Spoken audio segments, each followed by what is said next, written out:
We're joined now by the Guam International Airport Authority Executive Manager, Marry Torres. Thanks so much for joining us today. So you're here to talk about Airport Week and some of the accomplishments that the airport has done as well as its future plans. Tell us first off, Airport Week, what are some of the things that people can expect this upcoming week? What we've got going for Airport Week is really a culmination of activities that are centered around the tenants and some of our support groups. We have, for the most part, a lot of sport events that we're doing this week, and it's just to have camaraderie and some good times. I mean, we work together as a unit, so we've got a paddling competition on Sunday. We've got at Matapang Beach, and that'll be pretty much an all-day affair with a social mixer in the afternoon. We have a 5K run on Saturday morning, which is open to the public. And then throughout the week, we've already started some of the tournaments. We have basketball tournaments, softball tournaments going on, and we also have a foreign object debris sweep that we're going to do on the runway, to make it airport related. All right.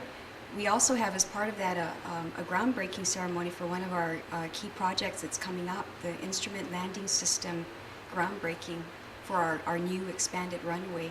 So there's a whole bunch of things. We'll have a wave also, and then at the end of the week, on Friday we're going to have a banquet for the tenants and our employees as well, an appreciation party for both. Okay. Airport definitely plays a key role in Guam's industry, tourism industry, bringing hundreds every day in and out of the island.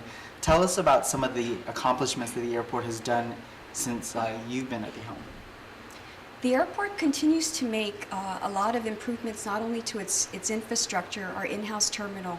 You'll remember 2011 we had carpet replacement, we had a restroom renovation project, our loading bridges were refurbished, and so we've been trying to work on a lot of the upgrades. We also have an energy performance management contract, which is going to upgrade our whole AC system, our air conditioning system. And the beauty about that is it's going to, the savings that's generated from these energy efficient units, these new modern units, are going to fund the debt. So it's a cost neutral investment for the airport.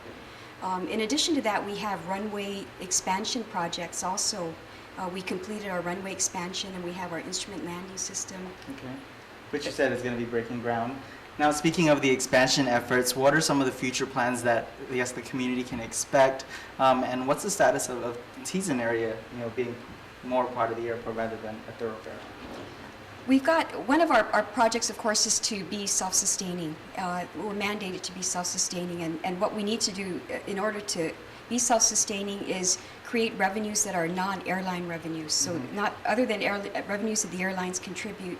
And so we do this through property development, through concession projects. So you'll see a lot more demolition in the Teason area. Some of those older structures will come down this year, which will make the way for added investment opportunities. And then the Teason Parkway is a very interesting topic for the island because it does affect the whole island.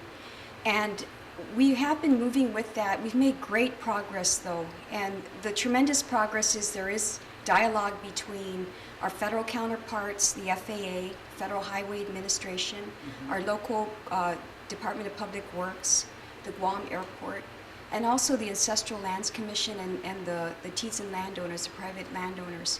So we do see resolution coming up. We obviously want to resolve the problem. We don't want to have a situation where there is no access road. And so that's the one common denominator that is moving this project forward. So I'm optimistic. It's a struggle, but everybody wants the same goal. And that's always the best way to approach any project. Of course, that area also serves great access to everyone during, heading to work or wherever they need to go. What about the residents there? It seems like, are they, would you say, kept in the loop, or are they satisfied with the plans that are moving forward? That is a work in progress, and of course we're sensitive to everybody's rights and everybody's needs, and so that I think is where we've approached this. Is it's not a mandate or a dictate, and we do want to cooperate with everyone. So it is the best interest of the island, and we all are together. So we're gonna make it happen. And excuse me for straying away, but going back to Airport Week, tell us about the importance behind it. It's kind of recognizing the employees out there for everything they do, just to kind of wrap it all up. Well, Airport Week is acknowledging our autonomy, that we became an autonomous agency in 1976. So we celebrate that, and we also want to highlight some of the importances of the airport and why it is a vital component of Guam's economy. I was sharing earlier with somebody, there are 200 tenants at the airport. There are about 4,000 employees that work at the airport on a 24-hour basis. We have less than 200 employees at the airport that supports that.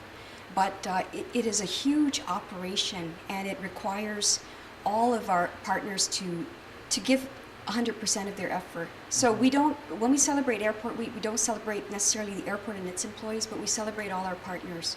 And we thank them for making the aviation industry and the tourism industry on Guam a success. Because without them, we're out of business. So we acknowledge that and we thank everyone for that. Marry Torres with the airport, thank you so much for your time. Thank you.